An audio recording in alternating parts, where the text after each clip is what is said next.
आप देख रहे हैं रेड लाइन इस्लामाबाद स्टूडियो से। ये वीडियो हमने आपको दिखाई है, सोशल मीडिया पर सर्कुलेट कर रही है। हम इसके कंटेंट को ऑन नहीं करते, लेकिन हम आपको ये बता सकते हैं कि इसके अंदर जो बयानिया बना है वो बयानिया अब हुकूमत वक्त पाकिस्तान के मुख्तलिफ हलकों का एक कंसेंसस बयानिया बन चुका है। पाकिस्तान तहरीक इंसाफ की क़यादत की जानिब से डिनाई किया जा रहा है कि इमरान खान ने कल रिपोर्टर से बात करते हुए ये नहीं कहा कि उन्होंने 9 मई के वाक़यात पर एहतजाजी जो कॉल दी थी GHQ के सामने, वो पुरअमन कॉल उनकी तरफ से आई थी, लेकिन रिपोर्टर्स इसरार कर रहे हैं और शवाहिद मौजूद हैं कि इमरान खान ने यह बयान जारी किया। उसके बाद ये तमाम का तमाम मवाद आपको पाकिस्तान तहरीक इंसाफ के बैन की तरफ ले जाता हुआ नज़र आ रहा है मामले को। PTI अपनी तरफ से डिफाइंट है।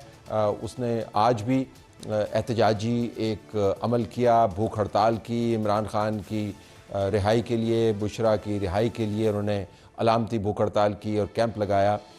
उसके अलावा उनके ऑफिशियल अकाउंट से जो बातें की जा रही हैं उससे लगता है ये है कि मुकम्मल तौर पर अनरिपेंटेंट हैं, डिफाइंट हैं। UK के अंदर उनके नामजद करदा लोगों ने बरतानवी पार्लियामेंट की तमाम जमातों के पर मबनी एक हेयरिंग में हिस्सा लिया और उसके बाद बड़ी खुशी से बताया कि कैसे हमने पाकिस्तान के अंदरूनी हालात को बरतानवी पार्लियामेंट के सामने रखा और एक बड़ी कामयाब काविश थी।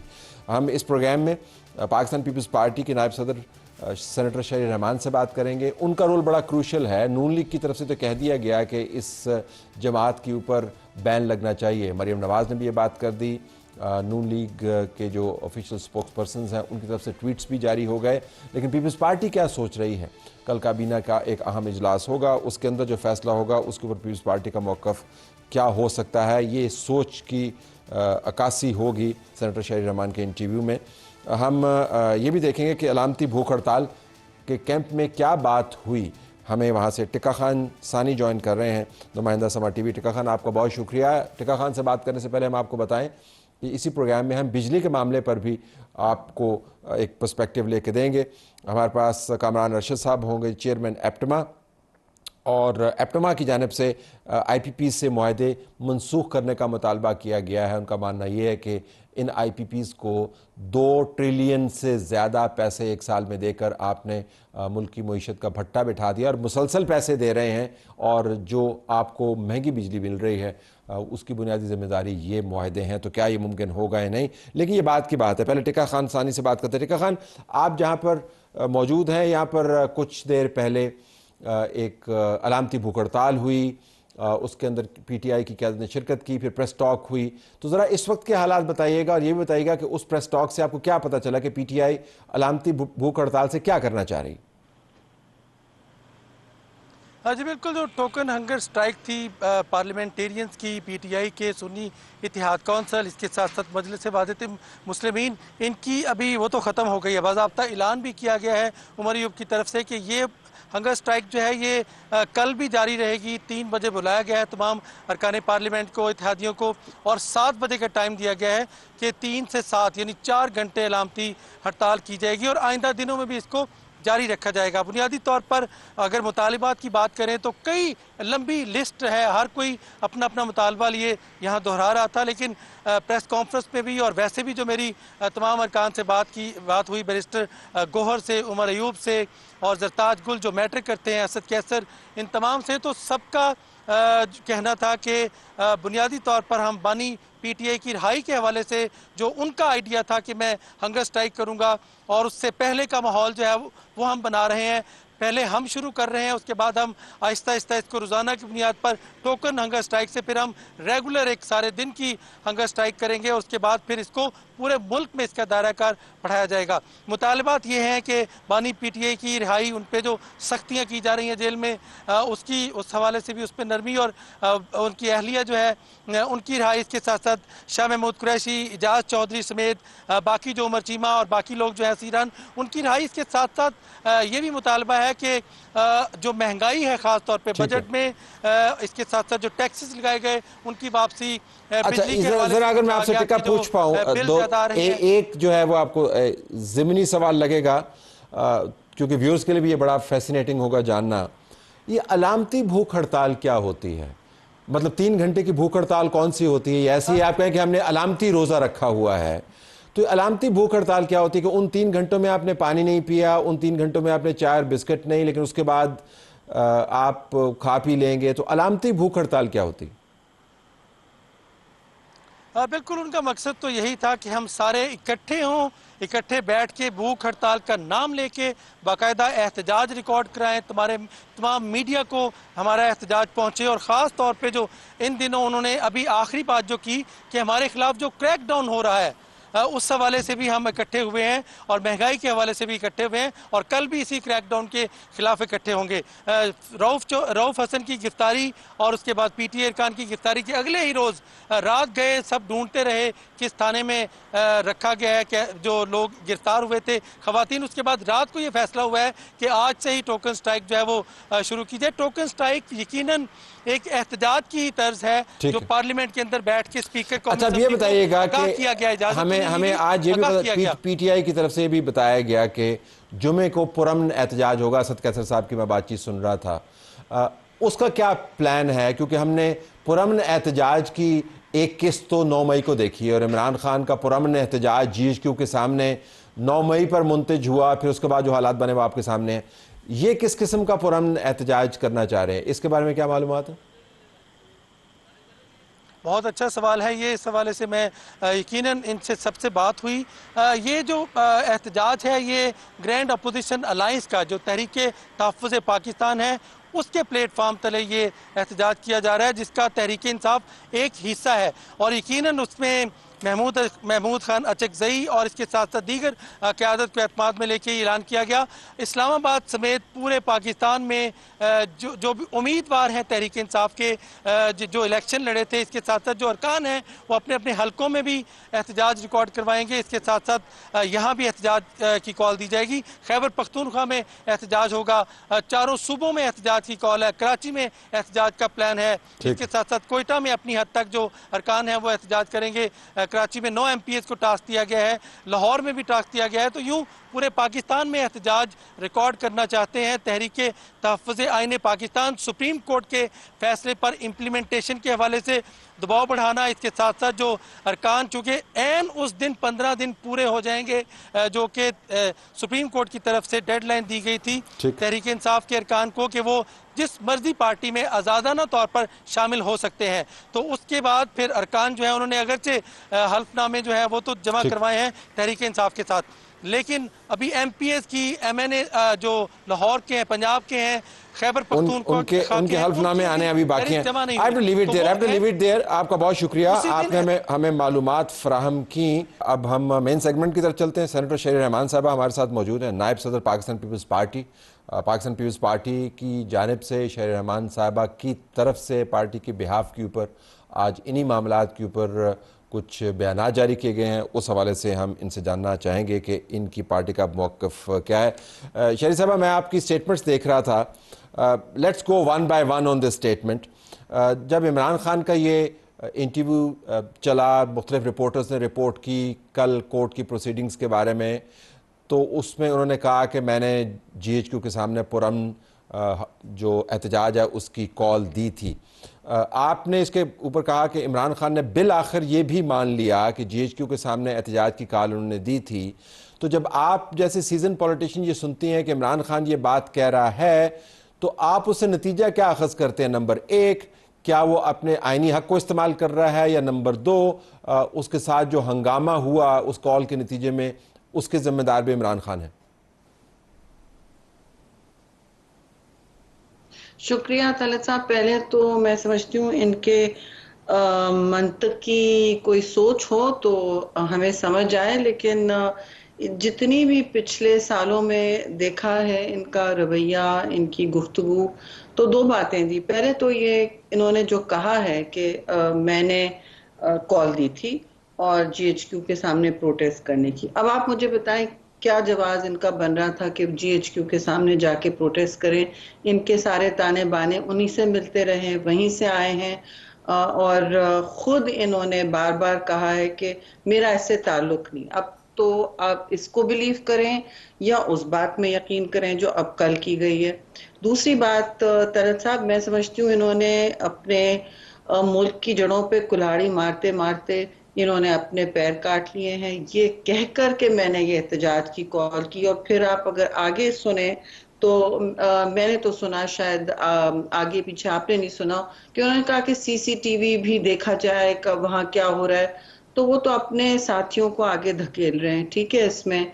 और अपने आप को, या पता नहीं, वो एक सिर्फ कॉल टू आर्म्स देना चाह रहे थे। वो कह रहे थे कि मैं इनकलाब बर्पा करना चाहता हूँ। तो इनकलाब इस तरह तो नहीं बर्पा होते जी, तोड़ फोड़ करके और लोगों के शोहदा के मॉन्यूमेंट्स खत्म करके। और मुल्क को आपने जिस तरह मुल्क की तजलील करवाने की कोशिश की है, इंस्टीट्यूशनली मैं बात कर रही हूँ, मुल्क की।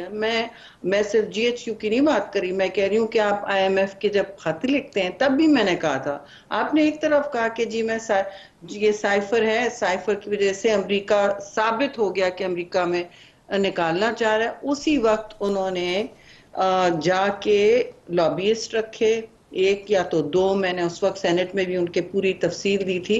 मैंने कहा आप चेक कर लें, लॉबियस्ट रखना कोई जुर्म नहीं है। पाकिस्तान की मुल्कों के पास होना चाहिए, पार्टियों के पास भी होते हैं। हिंदुस्तान के पास बहुत सारे इशू बेस्ड लॉबीज हैं। लेकिन इन्होंने एक तरफ ये कहा कि हमें ये मुल्क गिरा रहा है, हमारी हुकूमत को गिरा रहा है। दूसरी तरफ इन्होंने जाके फौरी तौर पर वहां इन्वेस्टमेंट की, और फिर जाके अपनी अपनी शोहरत के लिए, अपनी सियासत के लिए, और अब ओवरसीज पाकिस्तानी को वो मुतहर्रिक करके कहीं डिजिटली करते हैं, कभी वो ओवरसीज पाकिस्तानीज में जो उन्होंने फैलाए हुए हैं अपने मोहरे, उधर से वो जो पाकिस्तान का इस वक्त नुकसान करने के चक्कर में रहते हैं। ये सियासत नहीं होती जी। ठीक। सियासत आप एक दूसरे के साथ करते अगर हैं, अगर आप अगर मैं अवाम अगर के मैं सामने इंटरप्ट कर करते पाऊं तो हैं। आपका आप आपका जाके मानना ये है कि मुल्क अवामी तौर पर जो ये काम कर रहे हैं, मसलन आज बरतानिया के अंदर इन्होंने एक सेमिनार करवाया, डेमोक्रेसी इन क्राइसिस, जहां पर जुल्फी बुखारी जैसे लोग जो हैं, जो अब इमरान खान का दायां बाजू हैं, ऑफिशियली उसके ऊपर पार्टी नोटिफिकेशन भी जारी किया। उनका मानना ये है जी कि हम पाकिस्तान के अंदर के हालात से बावर कराना चाह रहे हैं, और इससे पहले तो इस किस्म का सेमिनार हुआ नहीं। तो आप क्या इस किस्म की एफर्ट्स को भी उसी बयानिए के साथ जोड़ती हैं जिसका हवाला मैंने पहले सवाल में दिया?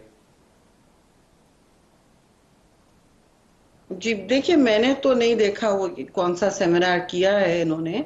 और सेमिनार्स होते रहते हैं, एनालिस्ट करते हैं, थिंकर्स करते हैं, बातचीत होती है उसमें। मैं नहीं कह रही कि आप कोई बातचीत, कोई इंटेलेक्चुअल डिस्कोर्स, कोई दानिशमंदी पर गला घोटे, ये बात नहीं है। क्रिटिकल थिंकिंग पर हमने कभी कदगन का सोचा भी शरीफ नहीं। साहब, ये मगर सेमिनार जो है, ये तलत सेमिनार साहब, नहीं था, क्रिटिकल बेसिकली थिंकिंग ये एक इन अ वे जी, पार्लियामेंटेरियंस के सामने, यूके पार्लियामेंटेरियंस के सामने, बाई पार्टीजन पार्लियामेंटेरियंस के सामने एक अच्छा, हेयरिंग थी। तो वहां पर बरतानवी पार्लियामेंटेरियंस बैठे हुए थे, नुमाइंदगान हाँ, बैठे हुए थे, अच्छा अच्छा अच्छा, और उन्होंने उनके हेयरिंग, जरिए अब जी ये जी, कैंपेन करवा बाकायदा रहे फिर, हैं जी। अच्छा, जी जी, बाज़ाब्ता उन्होंने फिर पाकिस्तान के खिलाफ, पाकिस्तान की हुकूमत के खिलाफ हियरिंग की है। फिर मैं कहूंगी, देखिए, सियासत आप करें, आप अपने मुल्क में करें।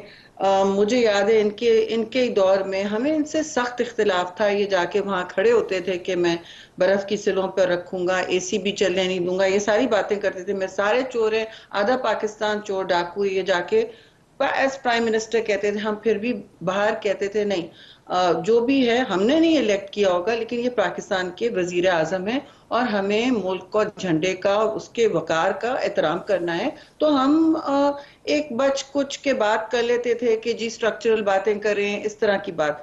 कभी ये नहीं हुआ कि इस तरह हमने एक्टिव लॉबिंग की हो, यानी उठा के एक पार्टी के खिलाफ आपने पूरे मुल्क को, या पूरे एक निजाम के पूरे मुल्क को दाव पर लगा दिया। इनका पूरा दारो मदार ये है कि अगर हम इक्तदार में नहीं है तो मुल्क फिर जले। हम बैठे नहीं है कुर्सी पे तो वो कुर्सी की टांगे हमारी से तोड़ दे। तो ये इनका रवैया रहा है। ये भूल गए हैं कि वो जो कुर्सी है वो उस सरजमीन पर रखी है जिसके लिए कुर्बानियां दी जाती हैं, सिर्फ ली नहीं जाती। और आपने बाद में जाके ये कोई इक्तदार, देखिए, कोई मतलब आपके लिए कोई जिंदगी भर की बात नहीं होती है, ये आपको अपने जहन में मगर ये सियासत कर नहीं रहे हैं, सियासत को बुरा नाम दे रहे हैं, सियासत कर नहीं रहे हैं, और ये कर रहे हैं सिर्फ इक्तदार की जंग। ठीक है, जो सियासत नहीं होती, सियासत ऑपोजिशन में भी होती है, इन्होंने माजी में भी की है, तब भी ऑपोजिशन में होते थे, लेकिन अब ये एक ऐसी सुर्ख लकीर पर आके खड़े हो गए हैं और खुद ही इन्होंने अपने बनाई है कि मैं हूं तो कोई नहीं है, नहीं तो पाकिस्तान की रियासत पर, पाकिस्तान की अवाम पर जब आप पाकिस्तान की रियासत, पाकिस्तान के मतलब आप पाकिस्तान की बजट या इसकी कौमी जो इस वक्त इक्तिसादी पहिए हैं उसको चलने से रोकेंगे, जिसको IMF की जरूरत है, इन्होंने वेंटिलेटर पे मुल्क को छोड़ा था। मैं फिर शुरू हो जाऊंगी कि कितना इन्होंने कर्जे लिए हैं, कहते थे कशकोल तोड़ूंगा, मुझे याद है मैं रोज तकरीर करती थी, कशकोल तोड़ते तो तोड़ते इन्होंने जो अपने 4 साल में बोरोइंग की है, कर्जे चढ़ाए हैं, वो 70 साल में इसके ऊपर हम बात कर लेंगे, लेकिन मैं आपके जो आज का बयान है उसके ऊपर वापस आना चाहूंगा। जो आपने अभी तक नैरेटिव हमें दिया है उसमें बड़ा वाज़ेह है कि आपके ज़हन में और आपके पार्टी के ज़हन में एब्सोल्यूट क्लैरिटी है कि इमरान खान, उनकी जमात कर क्या रही है, उनका हदफ क्या है, उनका तरीकाकार क्या है, और आप समझते हैं, जो अभी तक मुझे जांच हुई आपके बयान से, कि ये नहीं तलत साहब, ये रैशनल हदफ नहीं है, इनका रैशनल हदफ नहीं है मेरे भाई। एक सेकंड, आप मंतिक की बात करते हैं, आप एक सोच की बात करते हैं, मेरी नजर में अभी जो ये कर रहे हैं ये डू और डाई वाली सोच होती है। ठीक है, तो यानी और अपने आप को शायद वो बचा भी दें, लेकिन उन्होंने ये इतराफ कर दिया है कि मैंने ये ऑर्डर दिया था। ठीक है, नाउ यू टेल मी, ये और फिर ये कहते हैं, इसका मतलब क्या होता है? इसका मतलब होता है कि मैंने ये ऑर्डर दिया था, फिर कह रहे हैं मैंने पीसफुल। अब आप खुद देख लें कि वो पीसफुल कहाँ से था, किसके और क्या क्या रिकॉर्डिंग सामने निकली, वो सारे शवाहिद हैं और लोग दे भी रहे हैं। जो जो अच्छा, इसके बाद शहरी साहब जो नजर आ जाता है, ये तो नेक्स्ट लेवल दुनिया है, जी, जो रिकॉर्डिंग्स की दुनिया है, बिल्कुल सामने कैमरा होता है। जो अगला मरहला है वो बड़ा अहम है। इस बयानिए के बाद, इस फ्रेमवर्क के बाद, जब आप ये कहते हैं इदारों और शोहदा पर हमले की कॉल देने का एतराफ़ काफ़ी नहीं, इमरान खान को अपने जुर्म पर माफ़ी मांगनी चाहिए। हम जस्ट ट्राइंग टू अंडरस्टैंड कि जो बयानिया है वो तो रियासत पर हमले का है, रियासत के खिलाफ साजिश का है। आपने कहा कि इंतहाई गैर मंतकी डू और डाई सिचुएशन में अपने आप को लाकर बचाने का एक तरीकाकार है, एहतमाम है, और ये पाकिस्तान की सालमियत को ख़तरे में डाल रहे हैं। ये आपके अल्फाज नहीं है, लेकिन जो मेरा जो मुझे समझ आई इसमें से वो ये है।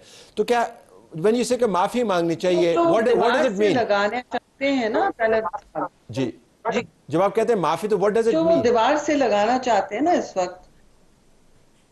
देखिए, ये तो पहले दिन से, अगर आपने थोड़ा सा आप तो फॉलो करते होंगे, पार्लियामान में जब कोशिश थी कि बातचीत हो, कोई ना कोई हम इस वक्त एक तरीकेकार निकाल लें कि पाकिस्तान मजीद इंतशार की तरफ नहीं जाए, जो वो इस वक्त चाह रहे हैं।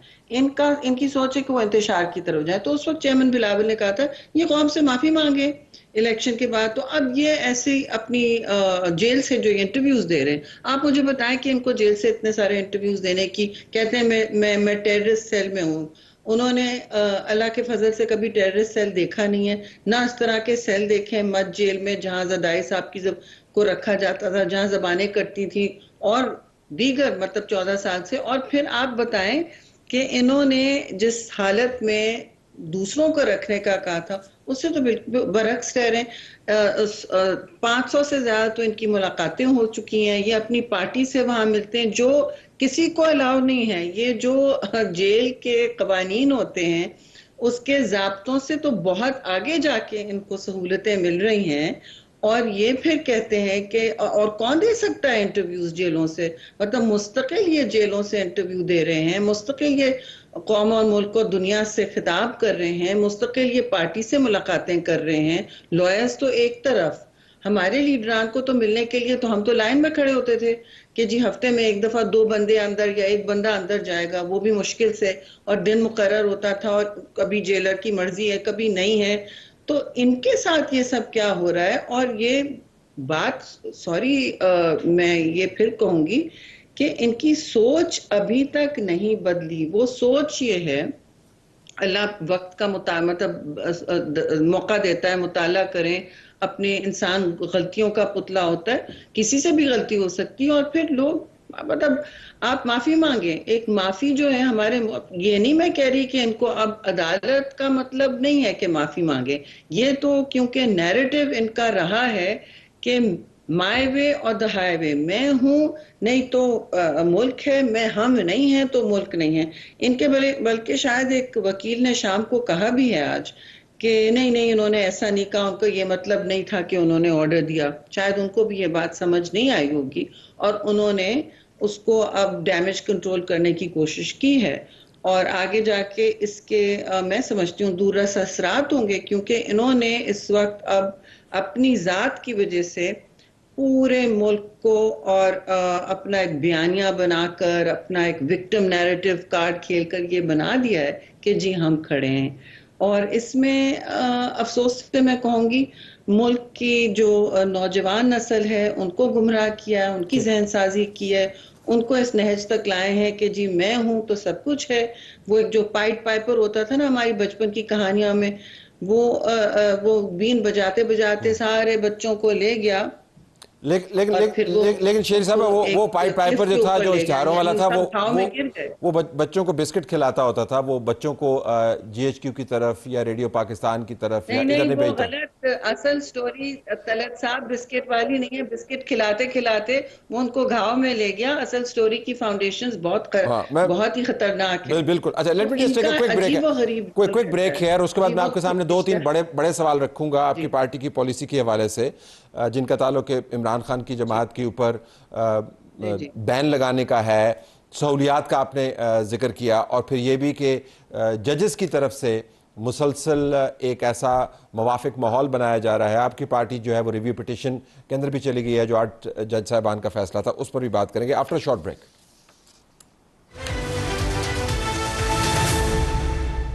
हमारे साथ सेनेटर शहरी रहमान साहब मौजूद हैं, नायब सदर पाकिस्तान पीपल्स पार्टी, और हम बात कर रहे हैं कि इनकी जमात का मौक़िफ़ इमरान खान के हालिया बयानात के ऊपर क्या है, 9 मई के वाक़यात के ऊपर क्या है। शहरी साहब, ये फरमाइएगा कि क्या आपकी जमात समझती है कि अब वो ग्राउंड्स अवेलेबल हैं जिनकी बुनियाद पर अगर ये पार्टी अपना रवैया तब्दील नहीं करती तो इसको नॉर्मल पॉलिटिक्स से बज़रिया कानून निकाल देना चाहिए, बैन कर देना चाहिए? देखिए ये बहुत बड़े बड़े सवालात हैं, पेचीदा हैं। और पीपल्स पार्टी का मौक़िफ़ हमेशा ये रहा है कि जितने काम आप जमहूरी तरीक़ेकार से और न सिर्फ आइनी फ्रेमवर्क में मगर जमहूरी फ्रेमवर्क के ज़रिए, जमहूरी आमाल के ज़रिए सॉल्व कर सकें, मज़ाकरात की मेज़ हो चाहे या क़वायद और ज़वाबित का ढांचा हो, उस पर डिपेंड करके करें। ऐसा ना हो कि जो ये चाह रहे हैं वो हम कर पाए, कि यानी कि इनका कहना है कि हम हैं तो सब कुछ है। So we don't do that. हमारे साथ ये सारे काम हो चुके हैं और शदीद आमरीत के दौर में हुए हैं। इन्होंने खुद एक आमरीत का दौर क्रिएट किया है, आई एम सॉरी टू से। और उनको जो सहूलतें मिल रही हैं और जो कर्टसीज मिल रही हैं, जो छूट मिल रही है, वो और किसी को कभी नहीं मिली है। तजावज़ भी हो रहा है और हमने कभी अदालतों का भी इस तरह कभी ना बदतमीज़ी की, ना बेतौकीरी की, ना बेहुरमती की। देखिए उनका इकबाल बुलंद रहेगा तो पार्लियामान का भी इकबाल बुलंद रहेगा, लेकिन पार्लियामान का जिस वक्त आप तशरीह से आगे, इंटरप्रिटेशन से आगे आइन को बनाने के चक्कर में आ जाते हैं तो फिर एक लाइन भी ड्रॉ करनी होती है। हाँ, आप दबक के नहीं बैठ सकते कि जी हम कुछ कह नहीं सकते, ऐसी कोई बात नहीं है।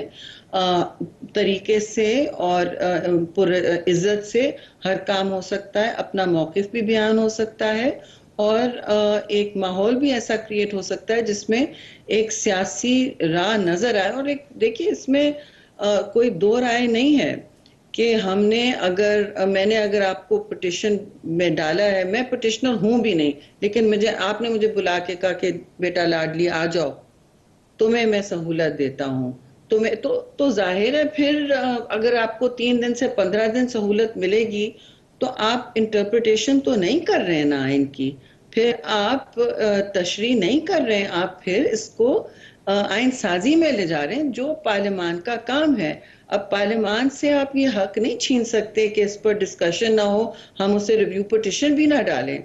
अब वो आप कह सकते हैं कि जो रिव्यू पिटिशन कहीं नहीं गई, बट रिव्यू पिटिशन तो डालनी चाहिए। अगर आपका कोई सोच है, कोई बिलीफ है, उसे रिकॉर्ड पे रखें, उसको सिर्फ टीवी पे ना लाएं, रिकॉर्ड पे भी रखें, ठीक है। ऑफिशियल रिकॉर्ड पे रखें कि हमारा मौकिफ है।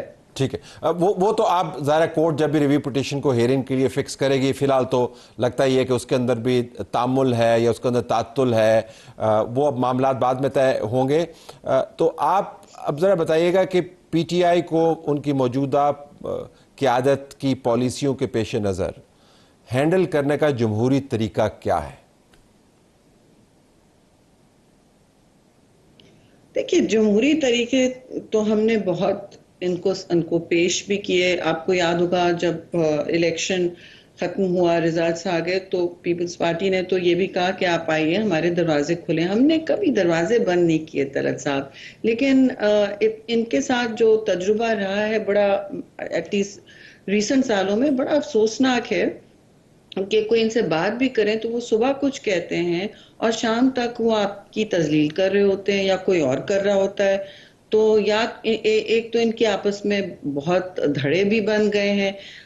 वो फिर साथ खड़े हो जाते हैं जब उनको न्याजी के पास जाना होता है, फिर अगर फिर मुंतशिर होते हैं तो अलग अलग बातें करते हैं। किसी को समझ नहीं आता किससे बात करें।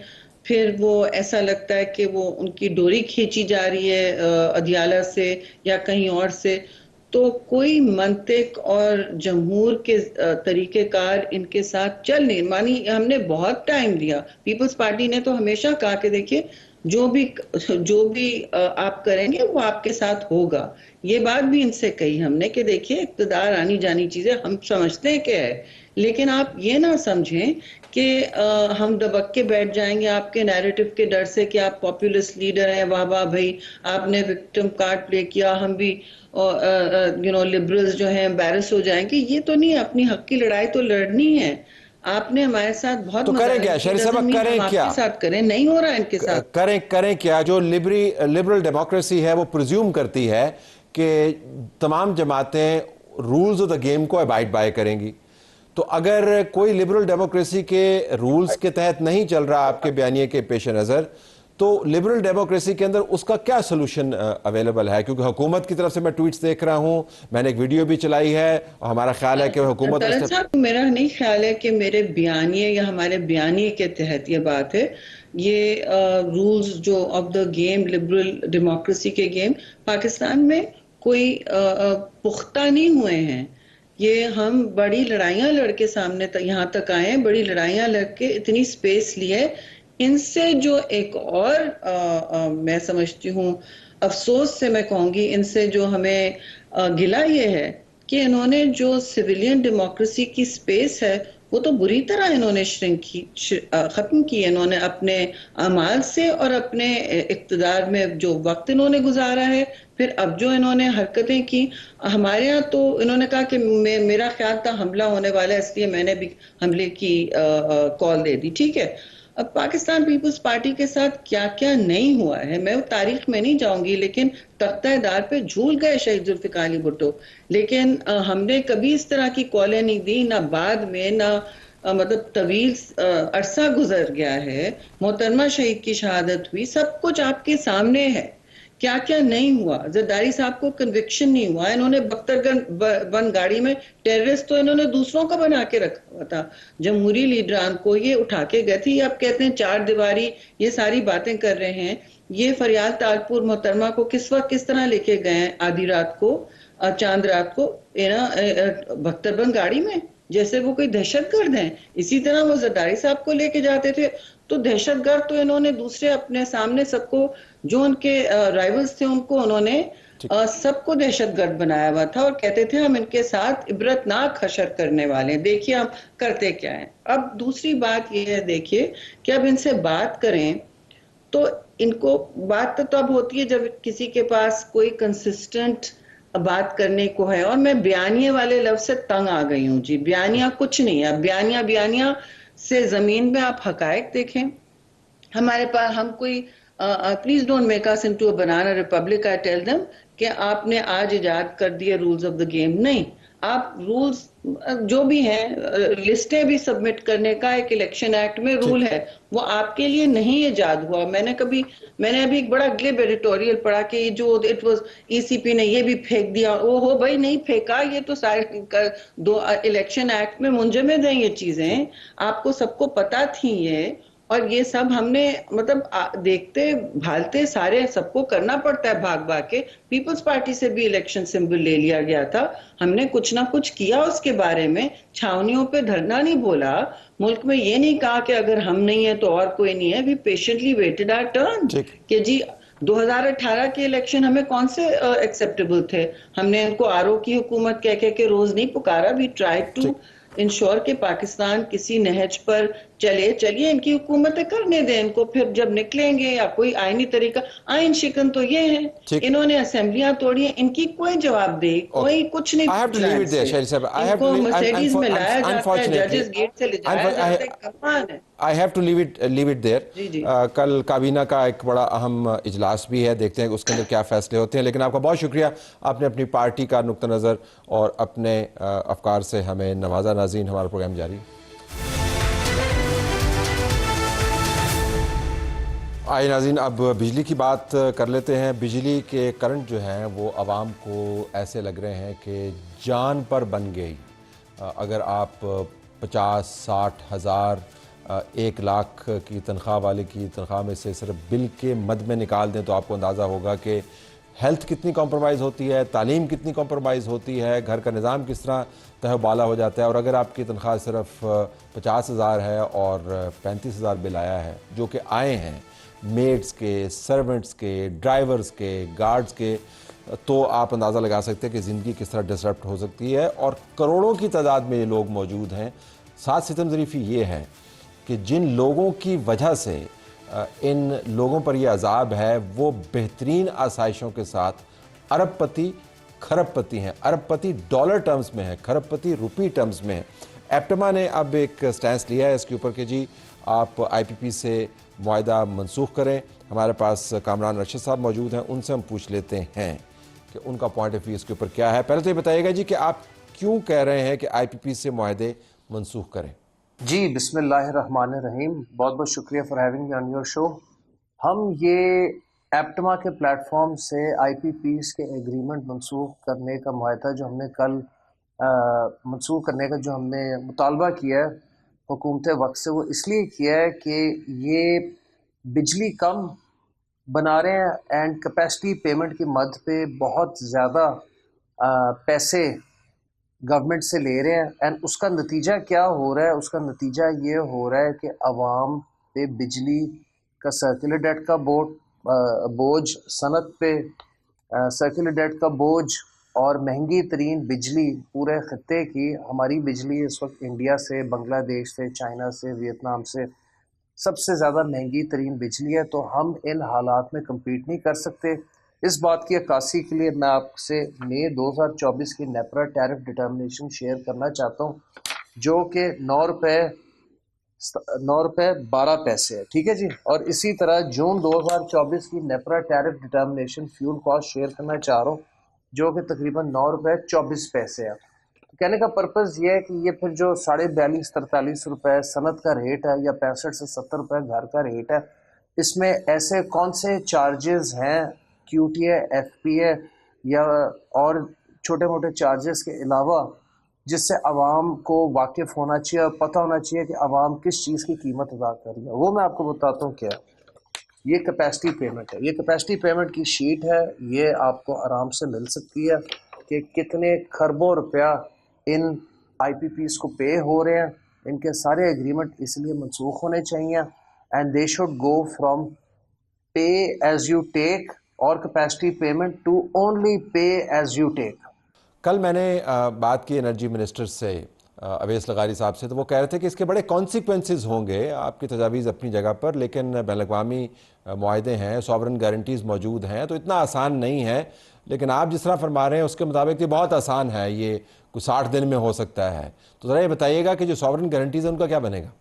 देखिए सर, मैं इसमें आपको कतन ये नहीं कह रहा कि आप जो फॉरेन इन्वेस्टमेंट है पहले उसको डिस्टर्ब करें।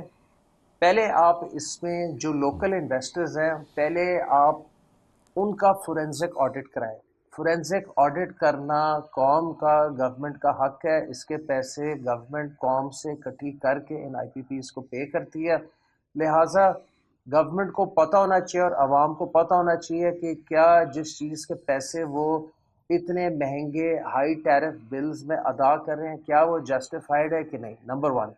नंबर टू, ये जितने आईपीपीज लगे हैं 94 की पॉलिसी के तहत, 2002-2003 की पॉलिसी के तहत, 2013-14 की पॉलिसी के तहत, इन सब को 16 से 17% गारंटीड रिटर्न्स हैं। इन सब को रुपी पेमेंट मिलनी थी, लास्ट मिनट पे इनकी पेमेंट डॉलराइज हो गई।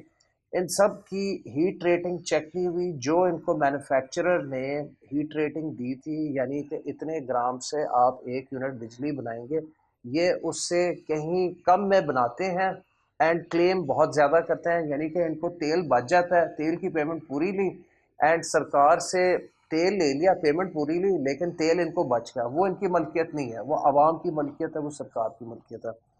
चौथी चीज़ सर, इसमें क्रिमिनल नेग्लिजेंस है, इसमें ओवर इनवॉइसिंग है।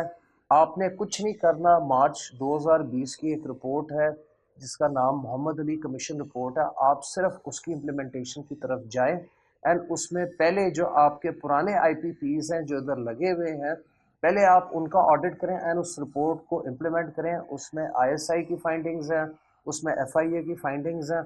बस सिंपल एज दैट। आप इनके फोरेंसिक ऑडिट कराएं, दूध का दूध पानी का पानी सामने आ जाएगा।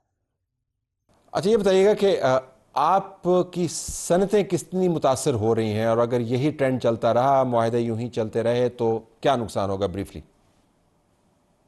देखिए सर, आज से 2 साल पहले टेक्सटाइल की सनत 13-14 बिलियन डॉलर की एक्सपोर्ट से 19.5 बिलियन डॉलर की एक्सपोर्ट पे गई थी, जिस साल में 27.5 बिलियन डॉलर की एक्सपोर्ट रिकॉर्ड हाई इस मुल्क की तारीख में 31.5 पे गई थी। अब 2 साल पहले हमारी एक्सपोर्ट टेक्सटाइल इंडस्ट्री की 19.5 बिलियन डॉलर से गिर के 16.5 पे आ गया, और ये जो अभी माली साल क्लोज हुआ है 30 जून 2024 में, उसमें भी बमुश्किल हमने 16.5 बिलियन डॉलर की एक्सपोर्ट अचीव की। बेशक बिजली 250 गुना महंगी हो गई और गैस भी 250 से 275% महंगी हो गई पिछले 24 महीने के अंदर अंदर।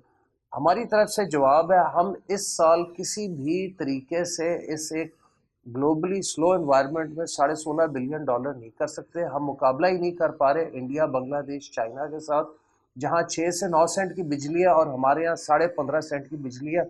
वहाँ 6 से 8 डॉलर की गैस है, हमारे यहाँ 11.5 से 14 डॉलर की गैस है। तो हम सर इसमें मुकाबला नहीं कर सकते, हम अपनी महंगाई एक्सपोर्ट नहीं कर सकते। आपका बहुत शुक्रिया, आपने हमें वक्त दिया। हमारी तरफ से यही कुछ इजाज़त चाहते हैं। अल्लाह हाफ़िज़।